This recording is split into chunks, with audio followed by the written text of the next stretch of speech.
Good morning बच्चों। Today's our topic is divergence. Let's start this topic.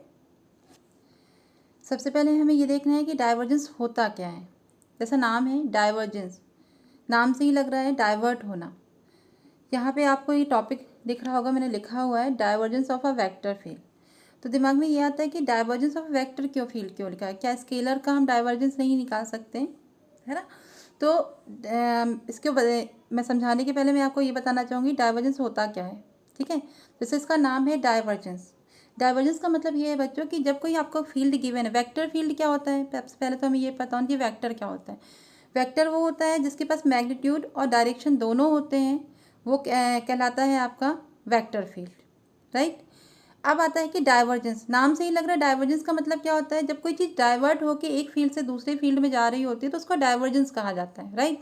तो same यही बात हम फील्ड के बाद में इलेक्ट्रोमैग्नेटिक फील्ड के बारे में बोल रहे हैं कि अगर कोई पॉइंट चार्ज है, सपोज ये कोई पॉइंट चार्ज है, ठीक है, इस फील्ड में, और ये इसका ऑरा है, तो लाइन ऑफ फ्लक्सेस क्या हो रही है, इस पॉइंट चार्ज से फील्ड से बाहर की तरफ डाइवर्ट हो रही है।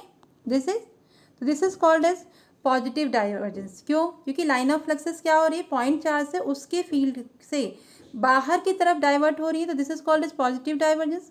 वहीं पे अगर कोई पॉइंट चार्ज है और उस पर, इस पॉइंट चार्ज पे आपकी बाहर से लाइन ऑफ फ्लक्सेस आपकी आके उस पर एक्सर्ट हो रही है, किस पे, पॉइंट चार्ज पे हो रही है, तो this is called as negative divergence.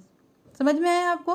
तो डाइवर्जेंस का मतलब क्या है कि किसी पॉइंट चार्ज से या किसी फील्ड से कितनी लाइन ऑफ फ्लक्सेस डाइवर्ट होकर या तो बाहर जा रही है या तो अंदर आ रही है। अगर फील्ड से लाइन ऑफ फ्लक्सेस निकल के बाहर जा रही है तो this is called as positive divergence.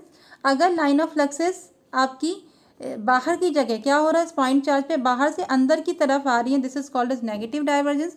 और सपोज जितनी लाइन ऑफ फ्लक्सेस अंदर आ रही है उतनी ही अगर बाहर जा रही है तो this is called as zero divergence, क्योंकि प्लस और माइनस मिलकर कितना हो जाता है, जीरो।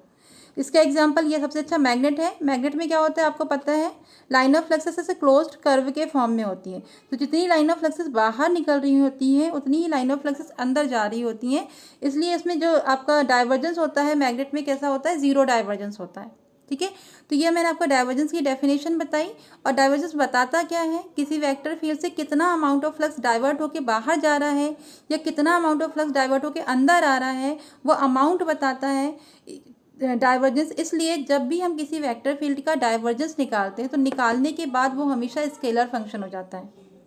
ठीक है, मैंने आप लोगों को बताया कि वेक्टर फील्ड का डाइवर्जेंस हम निकालते हैं क्योंकि डायरेक्शन की बात हो रही है कि लाइन ऑफ फ्लक्सेस बाहर जा रही है अंदर जा आ रही है। ये आपको तभी पता होगा जब फील्ड वेक्टर है, तो क्योंकि वेक्टर फील्ड के पास ही डायरेक्शन होता है, स्केलर फील्ड का हमें डायरेक्शन नहीं पता होता है, इसलिए हम वेक्टर फील्ड का ही डाइवर्जेंस हमेशा निकालते हैं। और निकालने के बाद हमें ये पता चल जाता है कि कितना अमाउंट ऑफ फ्लक्स, अमाउंट की बात कर रहे हैं, क्वांटिटी की बात कर रहे हैं, कितना अमाउंट ऑफ फ्लक्स उससे डाइवर्ट होकर बाहर जा रहा है या अंदर आ रहा है। इसलिए जो डाइवर्जेंस है निकालने के बाद एक स्केलर फंक्शन हो जाता है। ये मैंने आपको सामने एग्जांपल दिया हुआ है, A is equal to A X I plus A Y J plus A Z K, ये एक वेक्टर फंक्शन है। अब देखिए हम इसका डाइवर्जेंस निकालते हैं, इसको डिनोट करते हैं हम डाइवर्जेंस ऑफ ए से, और मैथमेटिकली हम इसको लिखते हैं डेल डॉट ए। यहाँ पे डॉट प्रोडक्ट का यूज़ करते हैं। डेल एक वेक्टर डिफरेंशियल ऑपरेटर है। इसके पहले वाले लेक्चर में जब मैंने ग्रेडियंट पढ़ाया था तो इसके बारे में मैंने आप लोग को समझाया भी था। तो डेल की वैल्यू आप सबको पता है कितनी होती है, I del upon del X plus J del upon del Y plus K del upon del Z. और ये आपका फंक्शन है जो हमें यहाँ पे गिवन है। ज़रूरी नहीं है, ये मैंने एग्जाम्पल के लिए आपको ए एक्स ए वाई ए जेड लिया है, इसके अलावा कुछ और भी वैल्यूज़ हो सकती हैं। ठीक है, तो ये आपका फंक्शन है। अब इन दोनों के बीच में डॉट प्रोडक्ट है, तो हमको पता है जब डॉट प्रोडक्ट होता है तो हम इन दोनों का मल्टीप्लिकेशन कैसे लेते हैं, आई का आई के साथ प्रोडक्ट होता है, जे का जे के साथ और के का के के साथ। जब प्रोडक्ट करेंगे सॉल्व करना हम सबको आता है क्योंकि हमने 11th में ऑलरेडी डॉट प्रोडक्ट और क्रॉस प्रोडक्ट के बारे में पढ़ा है।